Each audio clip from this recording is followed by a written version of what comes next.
Novel Tea with S&B is a show about two sisters-in-law who share their love of books and tea. Sometimes they read together, sometimes not. Sometimes horror, but mostly smut. They review and recommend the books they've read and chat about other fun topics too. Don't worry, they won't spoil anything, and if they do, they'll warn you. Also be warned, this show is not for kids, or for anyone who might be offended by horror or sex talk, or both. Looking at you, Mom.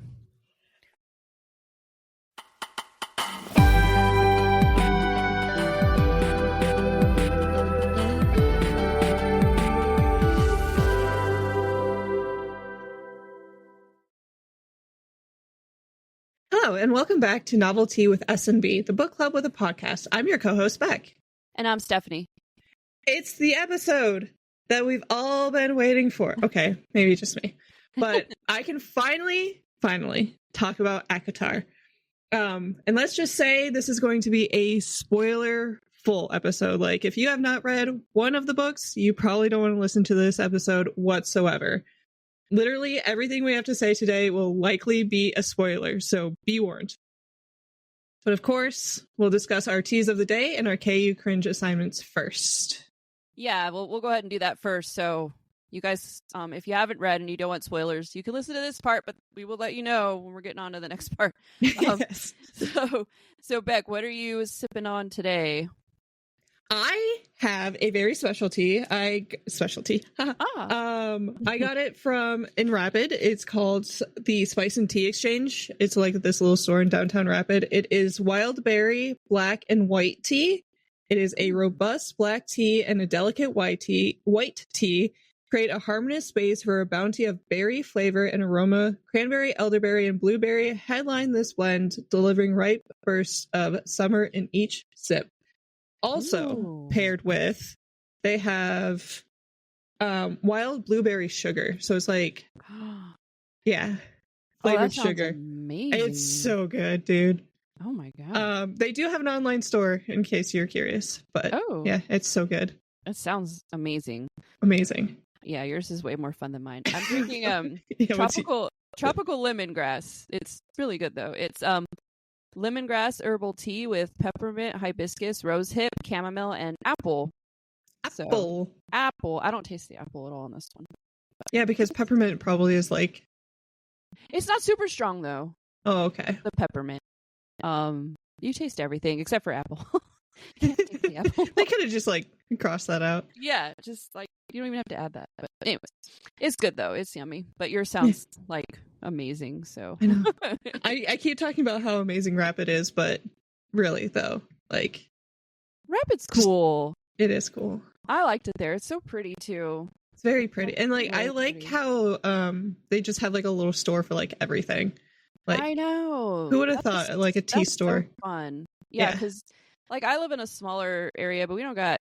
I mean, we got a lot of good taco places, but tacos or tea. I mean, yeah, we don't have a lot of places like that. That would be. I wish we had some more, but yeah, that's pretty cool. That's pretty cool. It's really cool. On to KU cringe, bad KU. Yeah, so I'm gonna start with Slither, the one that you gave me. It is a male love, and well, the male is gay, but I don't know what the thing is. I was okay. It was not at all what I thought. I was hoping for more like tentacle monster stuff, but like our main male character Fritz picks up this cute little fuzzy thing at an alien outpost to keep him company. He's like a crew member for a spaceship or something. I don't know, man. Like these books don't get that far into it, you know. It's just basically like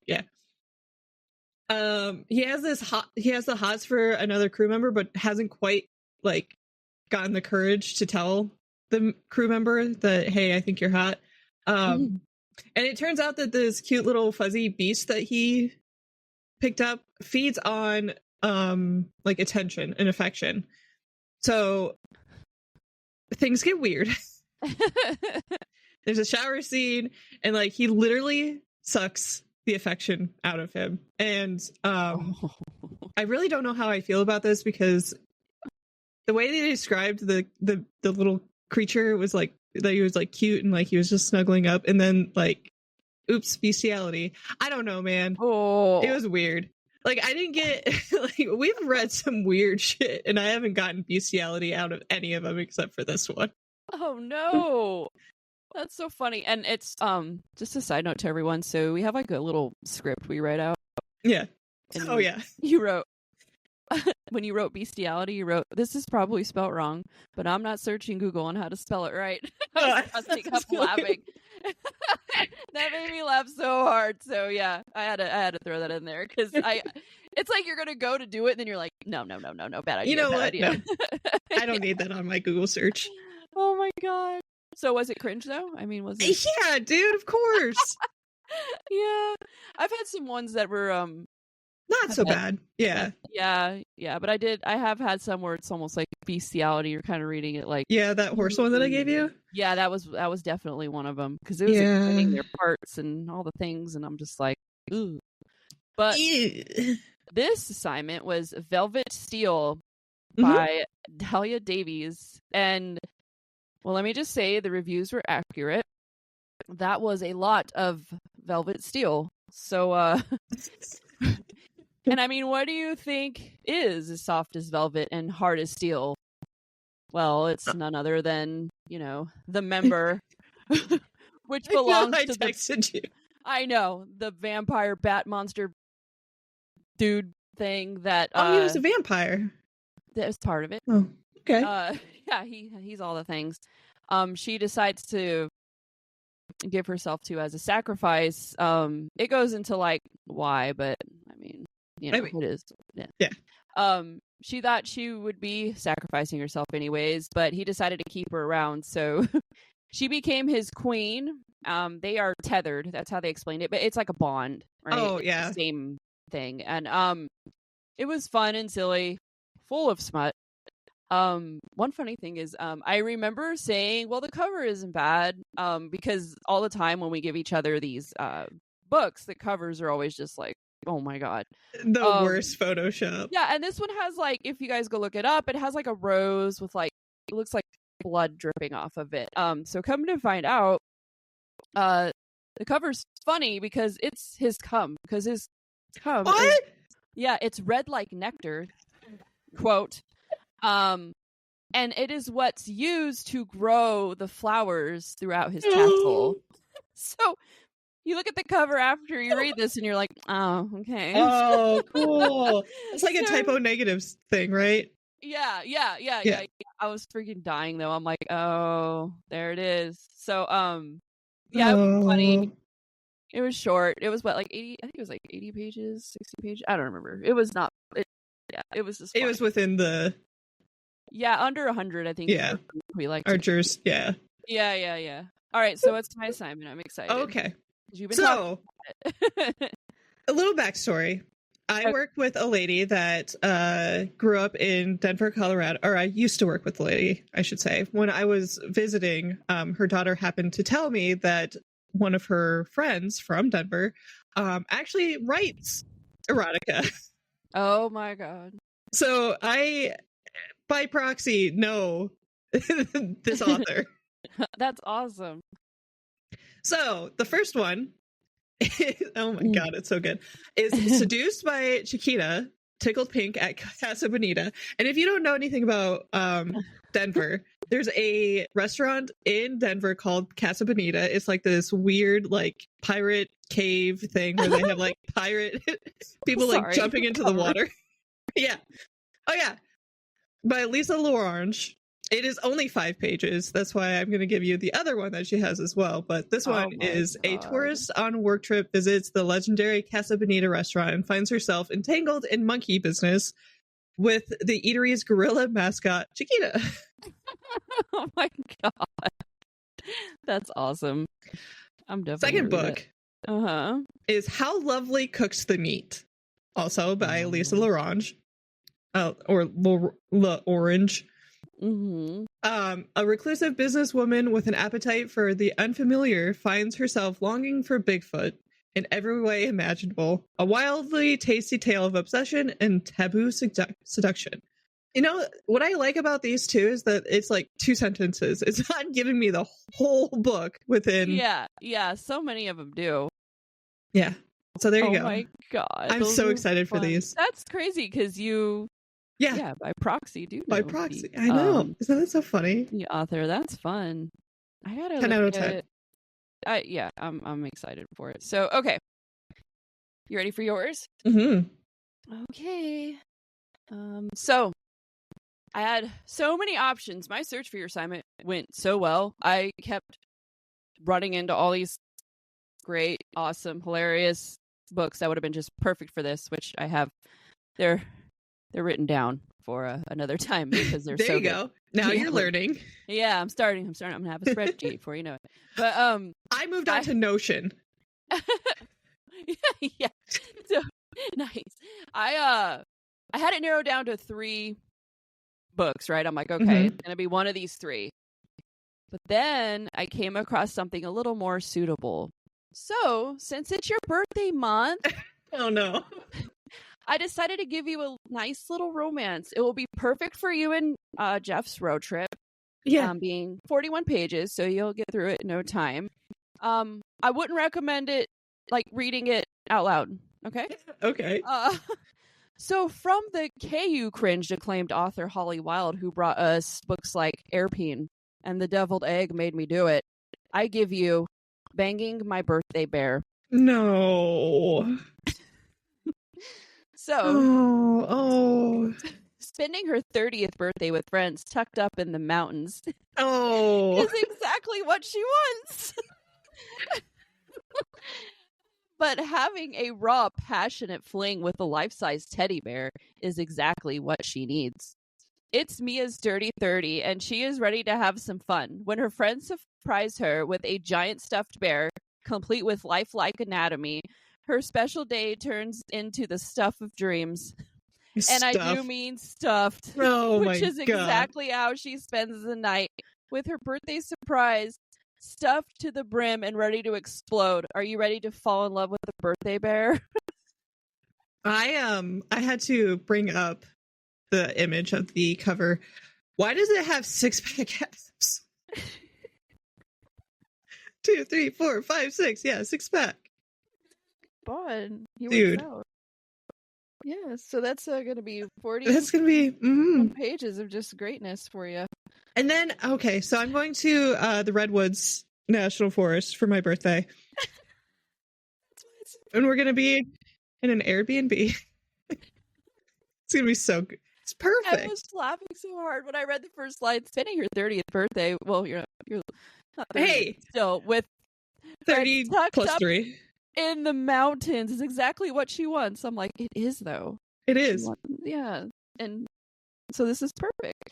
The first review is, don't even ask. This was simply for science and science only. Okay, y'all are the ones that make me do this. Don't look at me. Don't look at me. I love the reviews for these. They're always so good. I know, it's so good. Yeah. Like, I love you scroll down a couple and it's like the spoilers like blurred out. Like, please. Yeah. Like, what is the point? It's okay. Yeah. Yeah, it's so funny. It's hilarious, actually. Yeah, so there you go. Okay, want to read. Oh, buddy. You know, I try to explain this to multiple people, like, not necessarily coworkers, but like, you know. Yeah.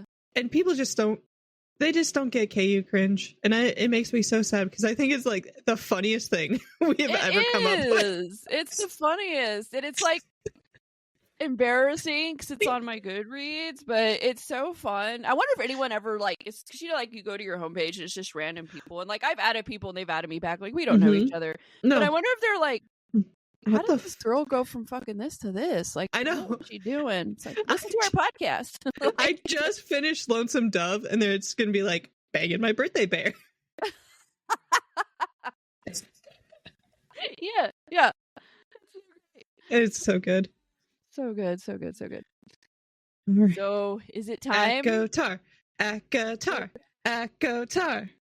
So I know you have been waiting somewhat patiently for me to finish this series for this very moment. So I cannot wait to dive in. Again, spoilers are coming. Spoiler. If you have not read it, you should probably come back later. Come back later. Read it and then come back. Okay, because this will ruin everything for you. And like, I'm like 100% read it. Like, we're not just being like facetious. We've never done this with anything else. We were so excited to just talk about it for pretty much a whole episode. So, we have discussed. We got the trash out of the way. Come on. Yeah, it is time. No, but we have discussed a little bit, even just between me and you. But I know we were keeping some stuff in just for this episode and like giving our, I don't know, just all of our thoughts. So, also, if you listening have any things you want to like, I don't know, thoughts, theories, what you think we got right or wrong, please leave a comment and let us know. We would love to hear from you guys, like what you thought of these books, any theories you may have, anything about them at all, because we just love everything Akatar right now. It's such a great series. So far, it's not even done yet. So without further ado, let's go into Oops, All Acotar. Yeah.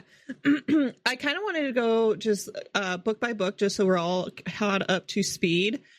So book number 1 is A Court of Thorns and Roses. It was publicized on May 5th, 2015. It was 432 pages. 19-year-old Feyre kills a wolf in the woods, and a beast-like creature demands punishment for it. She is taken to the land of Fairy, Prythian, by her captor Tamlin, who is an immortal fae. She comes to live with him at his estate in the Spring Court. Feyre learns that he is the High Lord of Prythian and eventually realizes that she has previously learned about a dangerous fairy world is false. So, real quick on this one, it started off as a retelling of Beauty and the Beast, east of the sun and west of the moon, which I have a whole thing about that too. And there's this Scottish folklore called Tamlin, which is kind of funny because that's Tamlin's name. Yeah. I also did want to note about 30% through of A Court of Thorns and Roses, there is a quote. Did Tamlin or Lucian ever grow tired of day after day of eternal spring, or ever venture into the other territories, if only to experience it in a different season? I wouldn't have minded endless mild spring while looking after my family. Winter brought us dangerously close to death every year. But if I were immortal, I might want a little variation to pass the time. I'd probably want to do more than lurk about a manor house, too. Though I still hadn't worked up the nerve to make the requests that had crept into the back of my mind when I saw the mural. So, dude. Oh my god. Already, 30% through A Court of Thorns and Roses, she's already saying how much she would hate to be stuck in a house. Mm-hmm. Yep. And that's the foreshadowing that I just find amazing. Like, there's plenty more, but like, dude. Yeah, that's why I need to do like a reread. I think I'm actually gonna listen to it the second time around. So it doesn't take me 10 years. But, yeah. I do, because I know there's a lot of that happened that I probably skipped over the first time, didn't think about it. You know, you get so into it, you kind of see a little bit here and there. But yeah, I know there's probably so much, which is so cool. Yeah, I didn't have the time to actually like go through deep dive, listen to all of it, but I wanted to like snippets here and there just to prepare myself for this, because it's been so long since I read them. It's been since March, so yeah, it has been a long time for you. Yeah. So number 2 is A Court of Mist and Fury. It was released in 2016. It was 640 pages. Feyre survives the trials with Amarantha, which, spoiler, and becomes High Fae, but she remains human inside and must come to terms with the awful acts she performed to save Tamlin's people. To save them and herself, Feyre made a deal with Rhysand, the High Lord of the Night Court, and has to honor it. Feyre begins learning about the politics and the power of Prythian, and the even greater evil looms. This is a Hades and Persephone retelling, which you can tell because Feyre, spring, Persephone, and then Hades steals her, Rhysand. Yeah. I didn't have, this is the 5-star that we both agreed on. Like, this is out of all of them. Chapter 54, 55 is, the yeah, best chapters I've ever read in my entire life. So good.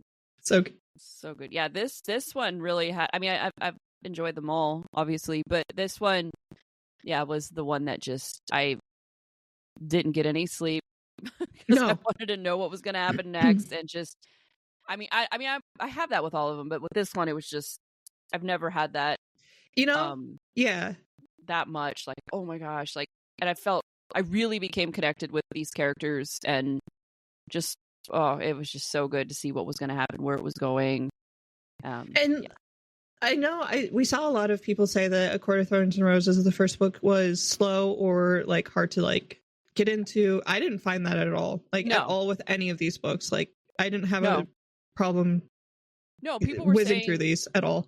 Yeah, I saw people saying like, "Oh, we'll just get through book 1." So I was under the impression that it was going to be. I'm like, oh well, that may be a little slow. It was a perfect. I mean, you got to get to know everybody. There's going to be a lot of introductions, and she did it so well. I was not bored at all. Not at all. I was caught sentence 1. Yeah. Like, I think the first one's amazing. I was not bored. I did not think it was slow. I don't know if that's just because I'm reading a lot of fantasy now, and I'm you're seeing what slow is. Well, that, and like, it does kind of they have so much they have to like catch you up to as far as like where you are, the story, blah blah. And she did it well. There was always something going on. It wasn't just like, I wasn't bored. I don't know. No, I wasn't bored at all. That at all. I don't see it. So I've read plenty that are boring, or too long or drawn out, and that wasn't it. Like, yeah, it was really good. I didn't have that at all. But book 2. Book 2. Oh yeah, just chef's kiss. Book 3 was A Court of Wings and Ruin. It was released in 2017. It was 720 pages. Feyre returns to the Spring Court and Tamlin to spy on him. Oops. As well as the King of Hybern and his invading forces that want to take over Prythian. She must play a game of deceit and lie to those closest to her to achieve her goals. As war surrounds her and her families, or her and her allies, Feyre must decide whom can be trusted regarding the High Lords of Prythians, her family, and her closest friends. The only note I had for this one is that this is the final book from Feyre's point of view. I also think that the story could have ended here, personally. Yeah, I like the other two, but book 4, I will get into it. But yeah, I mean, it really could have. Yeah. Yeah. I would have been so fine with it. Like, I actually, when I read them to begin with, I thought that I would just read 1 through 3 because I really don't have any interest. And we will get into book 4 and how, Oh yeah. Yeah, everything kind of changed in that one. I really like this one, and it does suck after, because I liked her point of view. I liked reading that.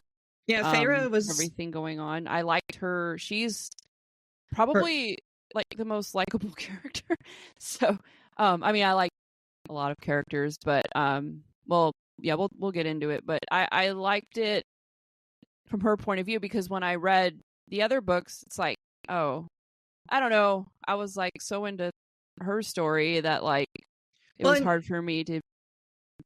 She's such a perfect female main character, in my opinion. She is. She's great. She's a badass. Yeah. She's badass. And she's not, special by any means. No. It just happens to happen to her. She's good. She's skinny because like her family can't eat. Like, it's not, and I don't think a description of her has existed until she actually got to the Spring Court. Like, she didn't go over like my naturally blonde hair or any of that until like yeah. And it's not anything that's like, I'm so pretty. It's more like, oh, I look like my mom, so I hate this, Yeah, and it didn't talk about her like, I am so fragile and I am so small. And right. Like, no, she was thin, but there was reasons. It wasn't just like, I am skinny. Like, no, she was like sad, really, and she's still a good person. Like, out of her whole family, how she turned out, the way she is awesome. Like, she broke that chain for her, and she did. Yeah, so really, that I liked. I liked how her character developed too, because like she's this huntress in the winter for her human family, and then like it ends up helping her with like the worm and getting all those. Yeah. So that's pretty she's cool. not just like magically badass for no reason, because you see that in a lot of books You too. do. Like, where did this come from? So yeah, I liked how like her upbringing definitely explained. It wasn't just like she woke up one day and had this like, or trained for a week and now she can, like a lot of books you see where it's just like, oh really, she did all that. But with her, it's just believable. It's not you're not rolling your eyes. You believe it, not at all. Yeah. Except for the watery bells, but we'll get into that too. Yeah. 3.5 was A Court of Frost and Starlight. It released in 2018. It was 240 pages. I didn't read this one. You did. I did, yes. So, but, yeah. I'll read the synopsis. Months after the war for Prythian has ended, Feyre, Rhysand, and their friends rebuild the Night Court after the attack from Hybern. Winter solstice is approaching, and the court prepares for the festive season. As Feyre continues adapting to her role as High Lady of the Night Court, she must navigate around the scars that the war has inflicted upon them all. So I read this, and for me, it was a nice. It gave you a transition, so you're not. It's not Feyre's point of view anymore. Mm-hmm. So you kind of start, going away from that, and kind of going away from her story. And so it was a nice little like transition, easing away from her. Who I mean, her and Rhysand are still very much part of it, but you're transitioning towards more Nesta and things like that. It wasn't like and Cassian, it wasn't very not a lot happens in it, but that's not to say it was bad or boring. It was just, like I said, it was just kind of to get, I think it was just like it was a transition book, like to get you ready for what's to come. There was some foreshadowing with when Feyre she gets pregnant in the next book, and there is she is talking to someone about kids, and so there's a whole conversation about it that kind of, I was like, I wonder if she's thinking about having kids so soon. Yeah. And then the next book, I'm like, oh, cool. So, yeah, there it is. So, there was a little bit of that, but I liked it. It's short, sweet. It wasn't bad, but it wasn't necessary. Nah. But I didn't mind it. I didn't find any like lapse from going. Yeah. No, there isn't one. It's just a nice little like it helps with the transition, I guess, somewhat, to like going from the one story to another. It's focus anyways. Yeah. So yeah. Book number 4 was A Court of Silver Flames, released on February 16, 2021. It was 768 pages. Jesus Christ. After forced to become High Fae, Nesta, Feyre's sister, struggles to find her place in the Night Court following the tragic war that has left her and her powers lost and confused. Meanwhile, Cassian, General of the Night Court, adjusts to the new life that constantly puts him in Nesta's presence. Together, they defeat new evils. They must confront their past, present, and wavering future. I don't know. This wasn't my favorite book. It did. I will say that this book is the one that had inspired me to go and take better care of myself, because healing your mind also includes healing your body. And I think that was like what I got out of Silver Flames. Like, that's the best thing I possibly could get out of Silver Flames, I guess. Yeah. I mean, that's good if it did something, inspired you. I want a sword fight. I know, right? It's a 4-star book. Like, it's a great story. It's just, I was so frustrated with some of the characters in it. Pretty much everybody. No. Yeah. But I'm not going to get into it yet, because that's coming. Where I get into it. So now I think we're just basically going to kind of go over our thoughts overall. Overall, and then we'll get into some speculations and theories and things. So it's going to be super fun. So why don't you start us off? Okay, so in my adult life, because it has happened before, but not as an adult, I don't think I've had a book series that has affected me quite as much as this series has. Like, I want merch. I want my computer room to have like the aesthetic. I want to go to events that are Acotar themes. Like, I want this in my everyday life, which is crazy because like the last thing that did that was like Harry Potter, and I was 12. Yeah, I have that too. I bought a Valeris shirt. Come on. I know, dude. Like, even a tattoo would be cool, you know? I know. I see jewelry that's like amazing, and I'm like, oh, that's so. And I think it's just cool that like there is no. It is a book. Mm-hmm. And I think all of us who's read it and loves it, see a very similar like image of all these things. And that's like a lot to say for the author. Like she explained it so well that like when I see something, I'm like, that's for Akatar. Like I know it immediately. Like I'll be scrolling and then I stop because I know. You get that like space. Oh. Yeah. It's funny because that says a lot about the author, that we all collectively as fans can like see it, and then we want it. Like everything, the places sound so magical and everything, and you just it's perfect. It's such a great aesthetic. It really is.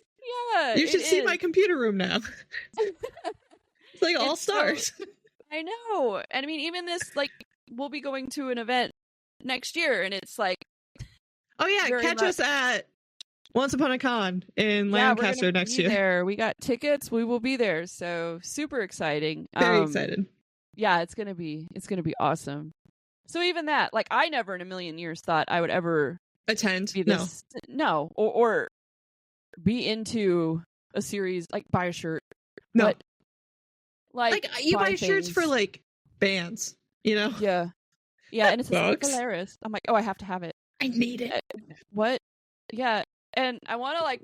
I haven't worn it very often. I've only worn it like twice, but I need to wear it and like. Hopefully, people like see me and they read it, and then we give each other the like nod, like they understand. That's what I'm hoping for. But then I don't like to hit people when I walk by them, so I'll never know. That's true. I'm an eyes down kind of girl. Yeah. Yeah. I am. So let's get into the next point because this one's funny. Yes. You can tell that it is a Sarah J. Maas book based on the many, many tells that she puts into her books. The once, twice, obscene gesture, watery bowels, and then like tongue clicking, and the complete switch, the flip of the switch in book 2. Like book 1, you think you're getting one thing. Book 2, boop. Hey, guess what? Yep. Just kidding. Yep, exactly. I think it's funny how like, so you know, there's like bands and like singers have very distinct voices. Like she has distinct writing, like certain things, and it. I don't even. I know some people get annoyed by it. I think it's kind of funny. It always gives me like, I'm always like, ha. Yeah, I'm just like waiting for it, you know. Yeah, and I find like we use it now, and like we'll be going back and forth, and we will freaking say these things, and it's so stupid. Like, everybody around us is just like, what are you guys talking about? When you guys were out here, we did it with something, and we're like, like my husband and my brothers, your husband, everyone's just like, okay. Red. It's like you guys don't have your own inside jokes. Come on. I know. Why don't you guys read Akatar? Then you'll get it. Yeah. You know, and like I try to explain because really the like get sex out of it, like all of the romance, all of it. Mm-hmm. It's really a great story. Like it's almost like Game of Thrones. Well, probably not as far as Game of Thrones, but like it's an amazing high fantasy story. Like you get all this like intrigue and mystery and like deception, and it's crazy that like I'm trying to explain it to my husband. He's like, yeah, but it's a sex book. I'm like, no, it's like so much more than that though. It's not. Yeah, it's not just that. Yeah, I want Adam to read it and he won't. So, no, of course not. I'm like, come on, you would love it. I go, you would freaking love it. And he's like, because he'd rather be, I'm playing games. Guess what I started playing? Side note. Cult of the Lamb. Guess how long I played it yesterday? Like 8 hours. Alexis loves that game. I know. So much. Yeah, and so does Adam. Don't let Adam fool you. He played it a lot too. It's so cute. It's very cute. I love the art style. Anyway. Yeah, so back to Akatar before we start going off about gaming. So I have a Tamlin and Amarantha. Tamarantha, right? Tamarantha, yeah. Are they mates? So not my theory, but it did make some sense. Like Tamlin, did he reject the bond? And like that can make you go insane. It can. Yeah. And the only like flaw in the theory, I guess, is that she has been pursuing him for like ever. So he obviously would have rejected it like a long time ago. So like why now? But maybe like I mean he could have been pulling an Elaine, you know. Or with her death, that just fucking exploded. Oh, that's true too. So I don't know, like maybe that accelerated his insanity. I don't know. He wants love though. He wanted that. So yeah, I'll get into my theories on Tamlin a little like when we talk about yeah, I see what it but I think Tamlin gets harder of a rap than he should. Like, absolutely, believe me, he is a piece of shit, and like I drew fan art that he's like a trash bag, but it's not fair to put him in that place and not look at like, no, he lost who he thought was the girl came back for him, and he lost her, so like of course he's gonna be a little salty, but yeah we'll get a little more into that. But I wonder if Tamlin and now either they were mates and we're going to hear about it later, or we just never hear about it, period. I don't know. Yeah, but it's all speculation. I've seen so many things about it, and it does, and I can't explain it as well as these people can, but it makes sense. Like it does. Was like, yeah, so I do wonder about that. The next point that would explain too why like he was just like stand still when Feyre's doing all this shit. Yeah, absolutely, because you're like, why didn't like dude, she's right there. Yeah I don't know, so I would like to, I guess we'll see. We'll see if that comes up. Another point I was going to bring up, I really really really really hated the scene, it was in Akawar, right, the third book? Yes. Where Rhys and Feyre, so there's a war. Yeah. People are dying. They're in pain. Limbs. Limbs strewn about, blood, broken wings, right? All the things. Terrible, terrible, terrible. Rhys and Feyre, like, fuck. Just shouting. And they're like, with this, and it even says, like, with the screams of whatever in the background. It wasn't worded like that, of course, but I'm thinking, that is so fucking out of character for them. It really is. And why was it even necessary? It wasn't. Like, couldn't not at all. That could have been skipped completely. I hated that it was in there, because that made me me not like the book as much. Yeah. That little bit pissed me off, because I'm like, that's out of character. That's not how they are at all. It went from a 5 down to a 4 for sure. Yep. It did. And I'm like, and it was just a little thing that wasn't even necessary. And like, why it was left in, I will never know. Unless we get Sarah J. Maybe there's like a quota of like sex scenes she had to do or something. I don't know. It was terrible. I hated it. I read it and I was like, ooh. And that's the only time in like the first 4 books I read something and was like, oh, because I did not like it. No. And I thought it was, and I'm like, why? Like, couldn't they have just like cuddled and like been sad? Yeah. Or like, I mean, I get that, like embracing each other because everything going on. Like, I would totally understand that if they fell asleep in an embrace or something like that. Like, that makes sense. Like, so especially when you think about all the horrible things that they had gone through before this even happened, too. Like Rhys-Anne having to, play mate and all of that. Like, really? Like, no, I just didn't like that, and I really was upset about that, because it was so, and like I've said it 100 times, but it's so out of character. Like, that's not how they are at all. This isn't dark romance. Yeah, right. Like, so I was, I didn't like that.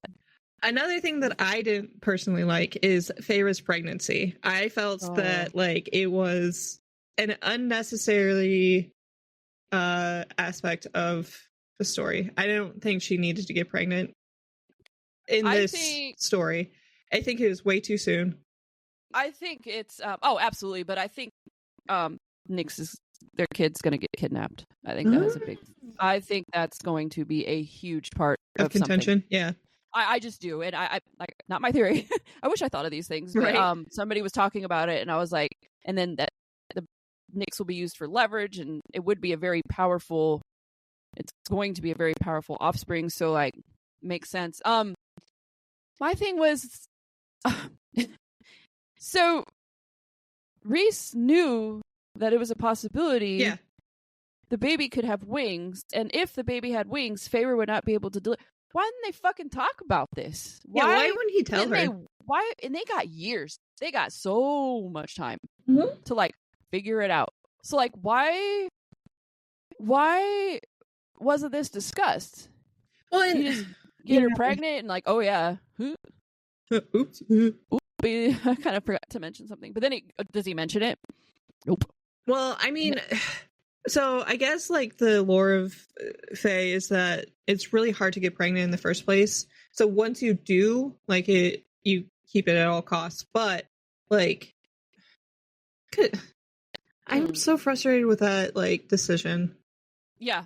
And like, yeah, and then sorry, go ahead. No, you're good. And even in like an author viewpoint, like why was this even like a necessary part of a book to put in? Like there would have been so many other ways to have, I don't know. I guess it makes the Nyx even more special because they both survived, or Nesta was able to save them. But hey, guess who also saved somebody? Tamlin. Yeah, we're gonna get into that in a minute because that really confused me. So Nesta telling Feyre like it was with bad. She did not have good intentions doing it, but absolutely not. Everyone fucking kept it from her. Yeah. So like, I love Rhys and all, but I don't know what's going on with him in this book. It was the last one, by the way. We're kind of skipping around, but I don't understand what happened to him. Like, that's why I hate Silver Flames. Well, I don't hate it, but like Sarah, why? She completely changed how Feyre and Rhysand, like their dynamic was, and I don't like Feyre and Rhysand from the third person. I don't. No. She's a mother hen who is in everybody's business, and that's certainly not true with Feyre. Like, no, when you see it from the outside perspective, they're not good characters, and I don't like that. No, and for Rhys to even hide it from her, yeah, that's out of character too. Very much out of character. They have a fucking mind bond. You're telling me that he was able to keep it from her? Please. Yeah, and the other thing that was funny is when she does find out, she's like, okay, well I forgive you. Yeah. I'll figure it out. There's like no reaction, like Feyre. This isn't my Feyre, girl. Like you don't. Yeah, you should have went off on his ass. Like, why would you fucking keep this from me? Blah blah blah. And then he's like, Rhys is like, and I'm not a big Nesta fan. I'll get into that, but Rhys like, get her out of here before I kill her. You're the fucking one who didn't say anything. You dumbass. Dude. And like you're not that great right now. You're an asshole. Yeah, I absolutely hate Rhysand in book 4. And I didn't like him. It's so frustrating because like he's baby boy, you know? Like he's the perfect book boyfriend in 2 and 3, a little bit in 1 too. But like and then all of a sudden, what is this? Yeah. Who is this? Who are these people? I don't know them. Yeah. These aren't the people I've been reading about for 3 books. No. Yeah, I was getting that too. Yeah.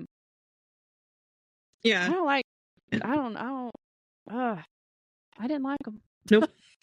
He pissed me off a lot.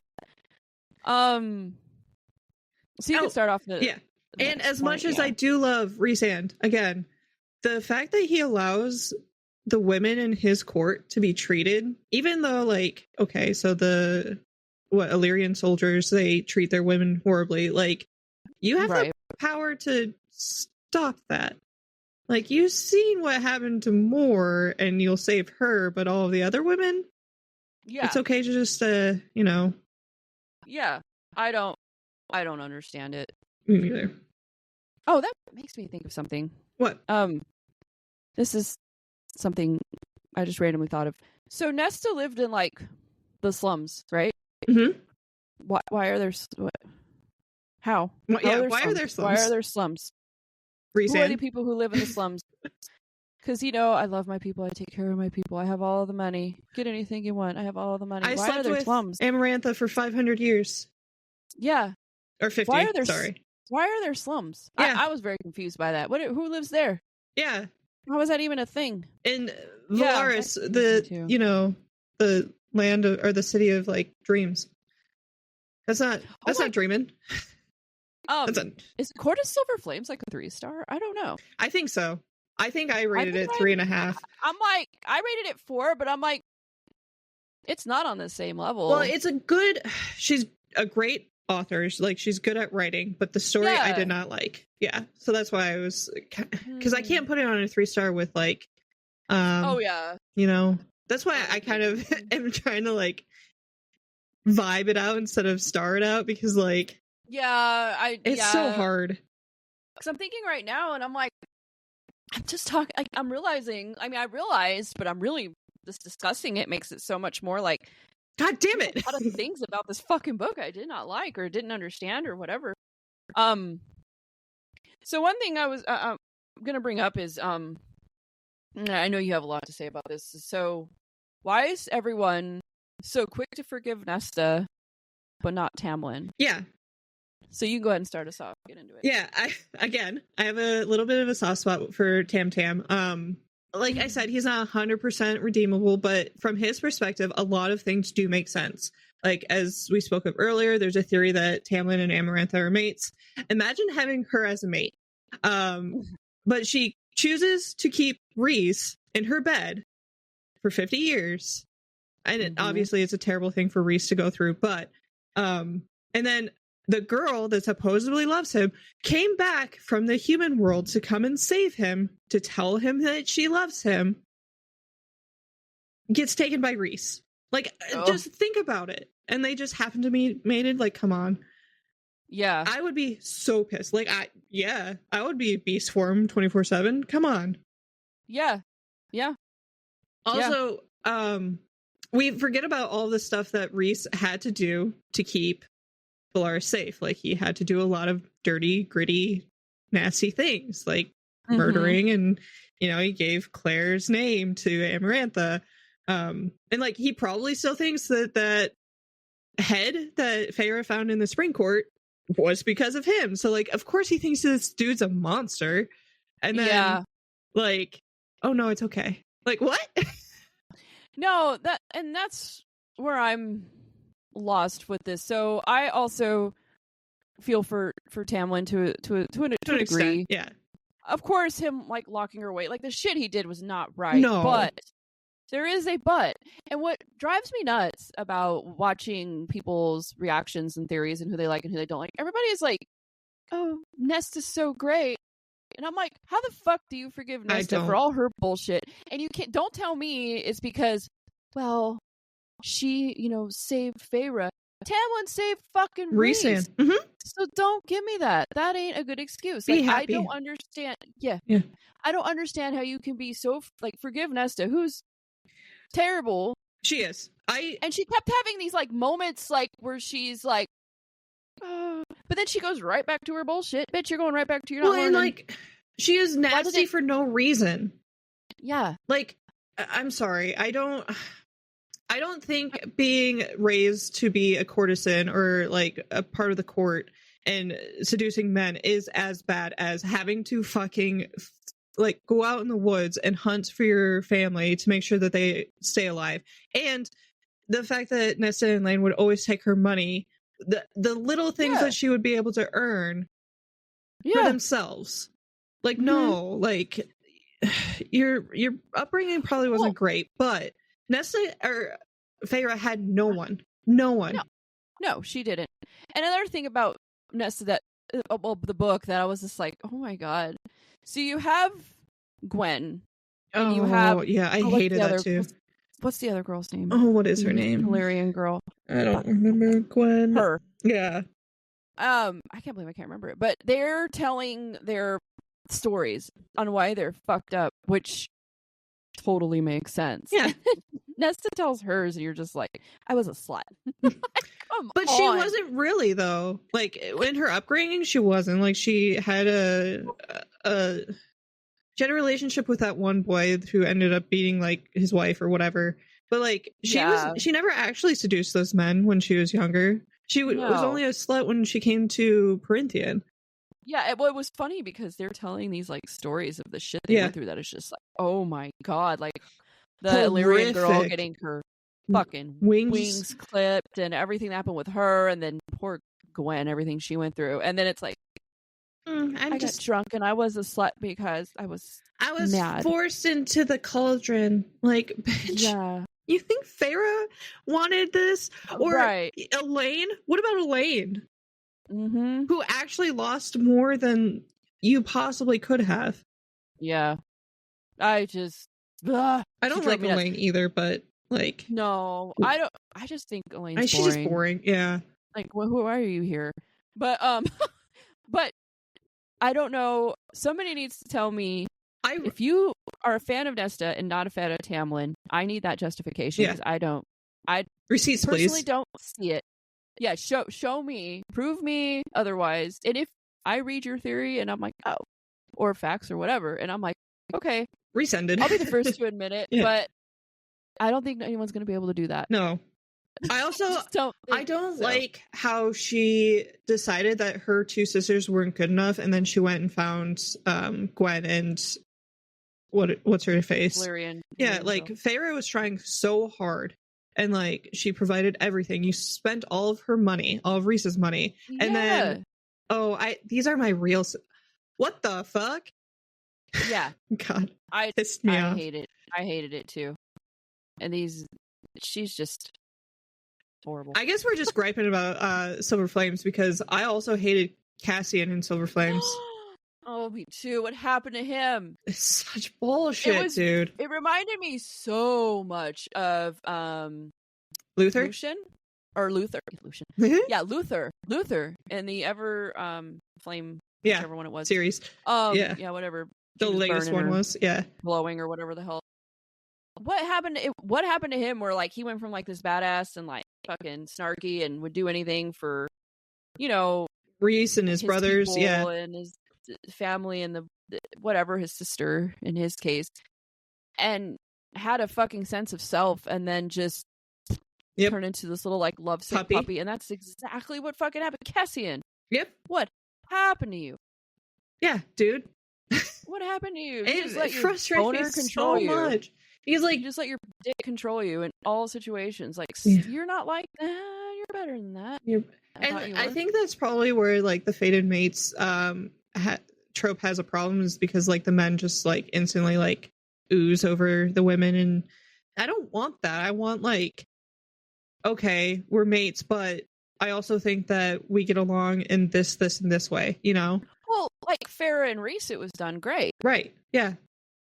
When they, you know, in the second book, he didn't become some little bitch. No. Now Farah is not Nesta, but still, I just don't. But that also like circulates the idea that like bitchy women, like men are gonna be puppy dogs to them, you know? And that's not the truth. No. Not at all. Yeah, so I didn't like Cassian in that book, and I liked him before. I mean, he was funny and like he was a badass. They all go from being like a badass to like, who are you? I know. If they fuck up Asriel, I'm gonna be so sad. I will too. Who is Asriel? Talking about which? Yeah. Some speculations. Yes, we're getting into speculations now. So one I am curious about is more. Mm-hmm.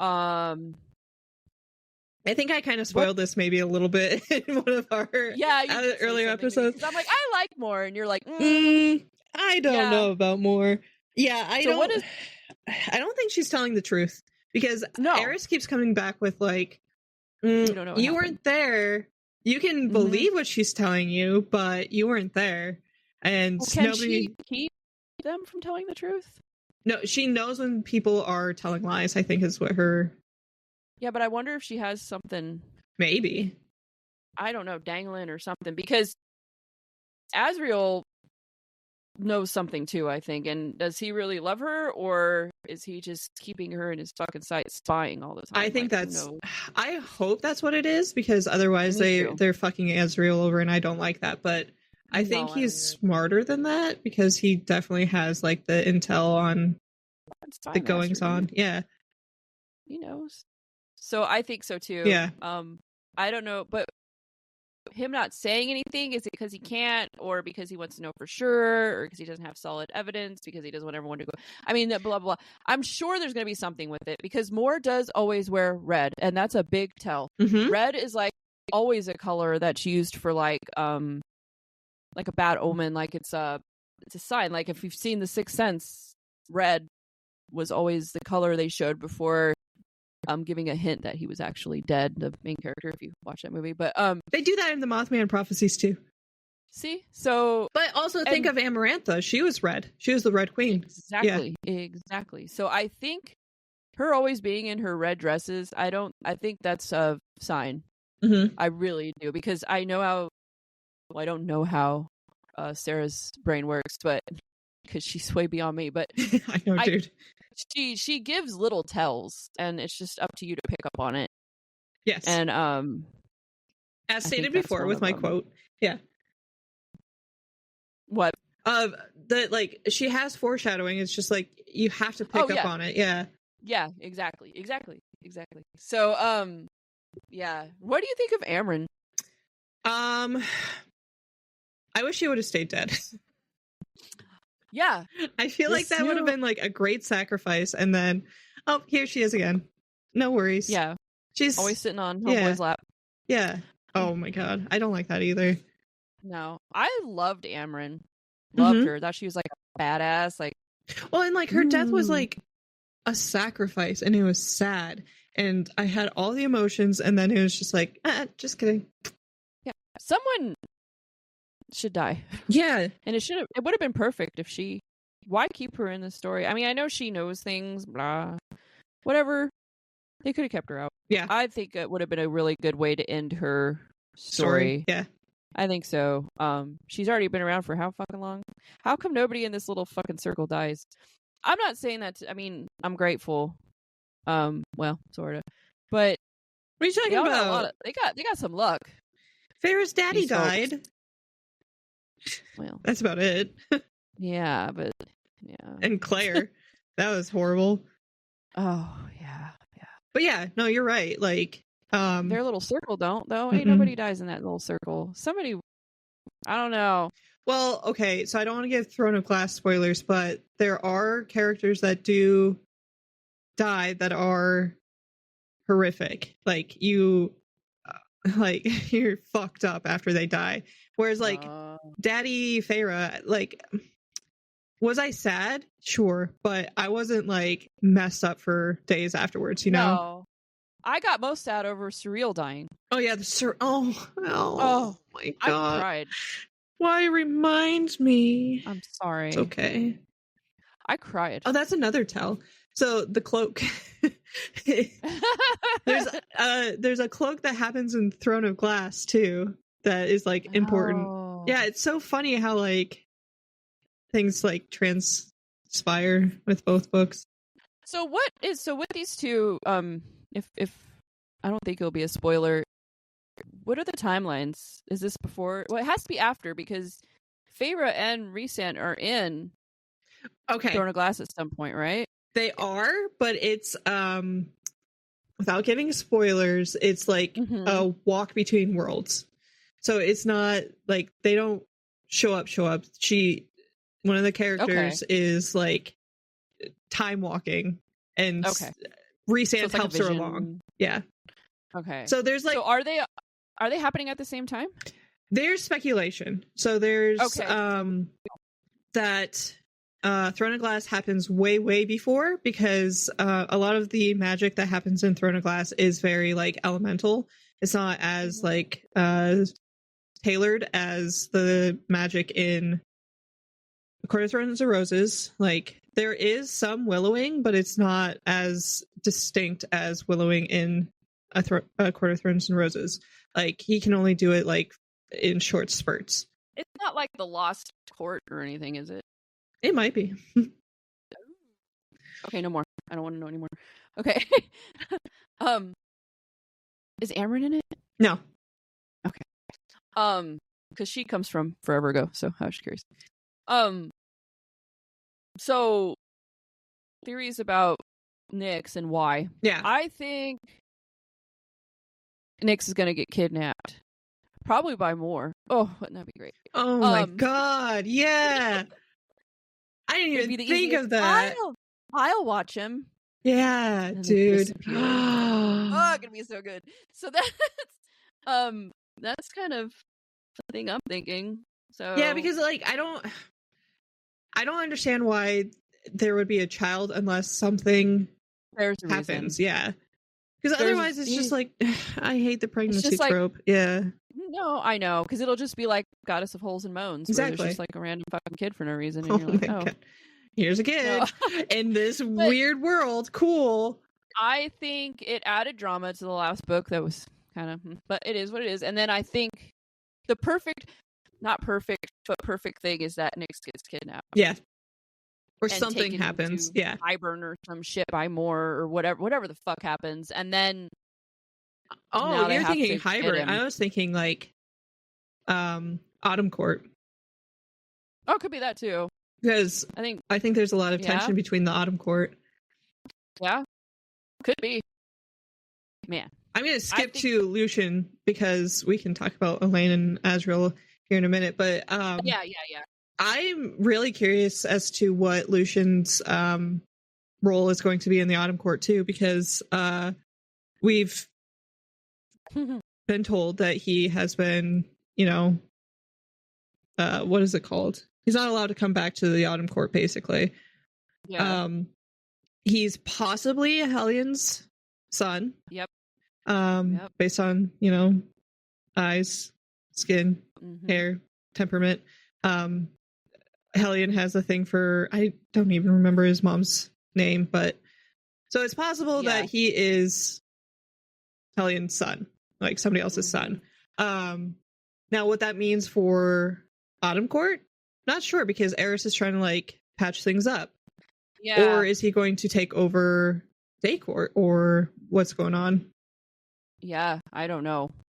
That's going to be a big I love Lucian. I think, well, okay, I should say I love Lucian in book 1 and book 3. Yeah. Yeah. Book 2 he's okay, and like the other books he's just kind of there. Like he doesn't really. I loved him the most in the first book. Yeah. And that's why I still have feels for him. What is the quote, like if I show you the stars, can I get a kiss too, or something? Yeah. Oh, Lucian. I love him. He's been through a lot. What? He's been through a lot. He really has. Yeah. And he deserves more. That's why I'm kind of worried about the whole Elaine thing. Mm-hmm. That's where I was coming around to. I really hope, personally, I really want Lucian and Elaine to end up together. I don't like that they're trying to pair him up with Azriel. I think Azriel has better time somewhere else. And that could be that I just don't like Elaine as a character, or I think that Lucian deserves his mate. But I think Azriel, like, because Azriel's not her mate.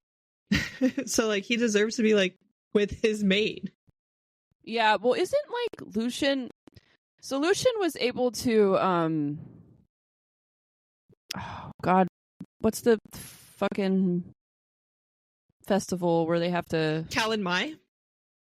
He can like participate in that, right? And yes, he can be the one. So isn't his mate's power supposed to be like equal? Don't they? Aren't they? So don't mates have equal powers? Because there's a lot more to Elaine, if that's true. That's a speculation within Corinthian. Is that's the idea as to why mates exist? Is that they are to create powerful offspring? But that doesn't always make sense either, because like, why is there same-sex mates then? Like, I understand that's being, inclusive, but you can't. You can't have babies. That's true. Okay, so maybe that's it. but yeah, I think there is more to Elaine, though. I do. Yeah, because she has been a very underwhelming character. Mm-hmm. Like, well, and is that just her personality, or is that she's like trying to come to grips with whatever power she has? Because that was what Nessa went through. I'm sure it's all that too, but how many pages are we into this story, and there hasn't really been. Yeah, she just kind of reminds me of, like, I don't know. She's just a pretty little princess. Yeah, she's there. Yeah, I think there's more to her, and I think we're gonna learn. I'm sure there is, but I think her, but Lucian deserves the best to have what he wants, and that's what he wants. Well, and he treats her so sweet. Like, he gives her space. He brings her so gifts. Fucking patient. Yeah. And it's really hard for males to be patient with their mates. Exactly. Yeah. And the fact that he's doing it, I would be heartbroken. I would be too if Asriel was endgame. Yeah, like Asriel, go to Gwen. Mm-hmm. Be good to her. Well, and like they have like the cute little like he's watching her and he smiles, but is that just because he knows something about more Nessa? So right. There's this next book, and we have to wait for fucking ever. I know, the earliest it possibly could be is January 2025, and I don't think that's going to happen. No, I've been hearing rumors of spring. Just give it. I want it to be good, and I know it takes time, but I want to know that lady that like decided that one day on, I think it was spring equinox. She's like, oh. Sarah J. Maas is gonna make an announcement, and it never fucking. I did too. I was so mad. Everyone believed it, and it was bullshit. All day. I mean, Sarah J. Maas got a lot of like viewership that day, at least. But yeah, right. Oh my god, who did that? It was I know. I'm gonna I just want to have some stern words with her. I know, you horrible. I want to know what's gonna happen so bad. But yeah, next year it'll come out. But yeah, so I'll be so pissed if Elaine ends up with Asriel. I will not like that. I won't either. Lucian and Tamlin are just gonna I will just fucking lose their minds, and I'll be like, yeah. I'm just gonna buy book 1 through 3. And that's gonna be it. And that's Acotar. Yeah, there it is. Nothing else. These 3. Don't worry about the rest. I also am very curious as to why the switch from first person to third person, because none of her other books are ever in the first person. Only Feyre is in the first person. Yeah, you were mentioning that, or you had mentioned that, and I find that very curious. I feel like there is a reason for that. I think so too, but what the reason is, I don't know. No, but it's just very interesting that it happens. Yeah, it is. It is. It's a completely different style of reading. So that's kind of like, I think, why I kind of liked the Frost and Starlight one, because it kind of, like I said, it was a nice. It helped you transition. Was there a red star that passed in Frost and Starlight when they're part of the Starfall Ball or something? I don't know. Oh, okay. I don't even remember. Maybe because that's the why is that? That's the Throne of Glass moment. Oh, now I'm gonna have to go back. I know, right? Yeah. The last thing I read that one, I honestly got through that one as fast as I could to find I know, the next one. I just wikied it, because I just didn't, honestly, I just knew that it was going to be day-to-day stuff, and I just wanted to get on to the story. It wasn't bad, but it wasn't necessary. But it didn't throw me off being third person. I was like, whoa, what? Yeah, I know. It was weird, but yeah, it was a nice little transition. But I did rush through it, all right, because I wanted to get to the next book so bad, and I know so many people just skip that one anyways. But my thing is, I bought those books in a set on Kindle, and you just go through all of them. I could have skipped, but I just went to I just moved on, just swipe. So when you read Throne of Glass, you're gonna read Tower of Yond? I think I'm gonna read that one first, so I'm gonna have to power through before the other one because they happen at the same time. I do not want to do the tandem read. That would fuck me up. That's too much. It's really hard to do on the Kindle anyway. You would have to have the physical copies. Absolutely. And what I'm gonna do is I'll actually go through the fucking butt pushing of getting because since they're in the same time, they're happening at the same time. I'm like, well, I'll read because I heard the one before Tower. What's the one before Tower of Dawn? Queen of Shadows, I think. Or I think that one's the one before. I heard that one's like action packed and like a huge fucking cliffhanger, and I'm like, well, I want to read that one right before the last one then. Mm-hmm. So I'm gonna do a little switch with those two. Yeah. Oh yeah, it is. Oh, I forgot. Oh my god. Yeah, I'm excited. Still devastated over. Oof. Yeah, you were telling me you were like ugly crying. Yeah. Yeah. So anyway, I think the last thing I had for Acotar, is that the Archeron sisters they have to be a rarity of some sort, because not everybody that's made makes it. Like, yeah, even the old queen bitch, like she survived, but she's still old. There's so many theories around that too. Who her mother was, and why Feyre had to take care of the rest of them. What was that about? Yes. Yeah. Oh, I think there's a lot more to them. Which, the way she wrote these books, there is so much you can. She left enough to where it's not open in a bad way, but it's open to where like you have questions, and so she has plenty of content. She could probably make another fucking 3 books. Oh, in this absolutely. Series. And I wouldn't mind it if it went the way I wanted it to. It's gonna end up. What was that book that you completely stopped reading? Oh, the Bonds. Yeah, it's gonna happen, and you're gonna be like, "Fuck this." I was so bad. People talk that series up too, and I'm like, that fucking. Oh, sucks. I know. I see it on TikTok all the time. I'm like, yeah, no, don't do it. It's terrible. You're gonna get mad. I got mad. Oh, I don't like it. People are also off topic. Some girl was giving like her best dark romance reads, which okay, whatever. I'm not really into that, or I'll sprinkle them in maybe once in a while. Yeah. But her top 5 of all time, why was Still Beating number 1? Are you kidding me? No, I should have. That actually makes me mad.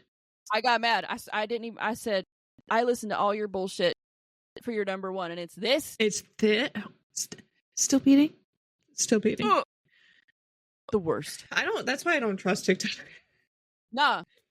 If you've noticed, I've been on TikTok less and less, and that's probably not good for the brand, but I just can't. I have to. Yeah. I have to. When I get an idea to make one, I'll make one. That's kind of how it's going. Yeah. Man. It's the same book over and over again, and then over and over. And it's like, that's what, if you want like a big following, right? I don't want to do it that way. I'm gonna be true to myself, and I'm not gonna fucking lie. No, pretend I like books that I don't. Not doing that. And that's why we were so on the fence with Acotar too. Is that like we saw all this hype with Acotar, and we're like, yeah. And I read Fourth Wing first, and my god, dude, that was that still keeps coming. 13-year-olds with too much sex. I am sorry, it was not good. No, it wasn't. A good idea. Great idea, poor execution. Yes, and I mean, she's a good writer, but like for young adults, she's not an adult writer. Yeah, don't put sex and stuff in this. This would be great for like my kids if it wasn't so raunchy. Yeah, just black out the sex. Yeah, like with a marker. Alexis would probably love this shit. Just get rid of all the humping because it's not even necessary. It really isn't. I don't know. It would have been a fine book without it. Like I can see why sex is a thing in like Acotar because it adds to the story. Yeah. Like you develop these deep bonds, and then like with Fourth Wing, it's just like we had sex. Like, oh, cool. Yeah, red. Hot.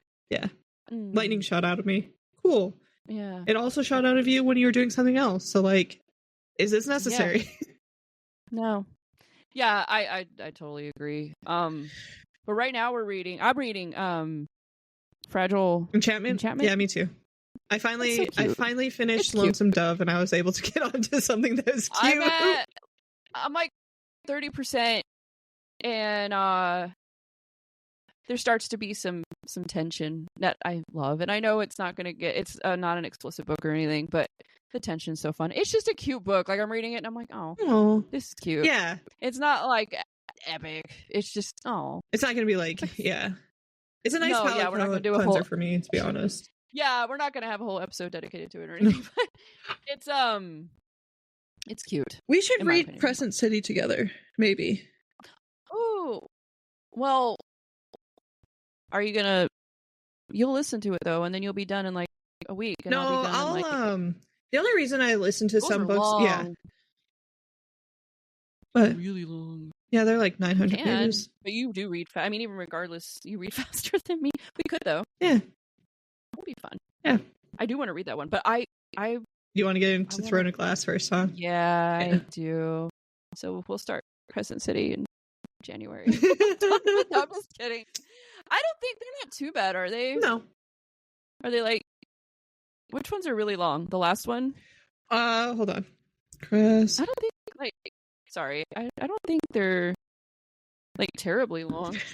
Book number 1 is 803 pages. Oh fuck, okay. Oops. I get through those books really quick. You know, it's funny because I read the Everflame one that was over 1,000 pages, and that took me a long time. And then I'll read these that are like 800, and I go through them pretty quick. Yeah, they're better. Well, they're not hard to read, you know. Right. Yeah. So okay. Well, maybe one of these days. I am gonna read Throne of Glass next. I think I'll read one more.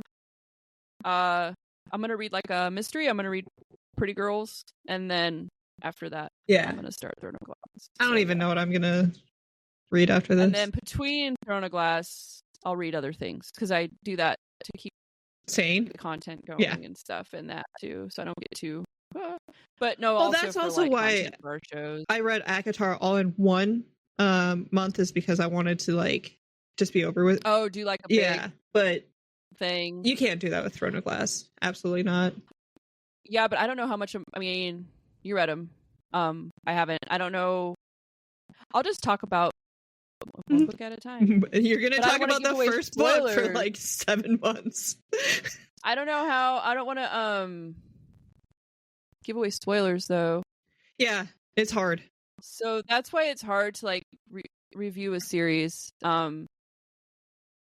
Yeah, we'll figure it out. Maybe we'll just save Throne of Glass books for the end of our podcasts, and then it'll be like spoilers. Yeah. We can both talk about it. Yeah, and you can listen if you want.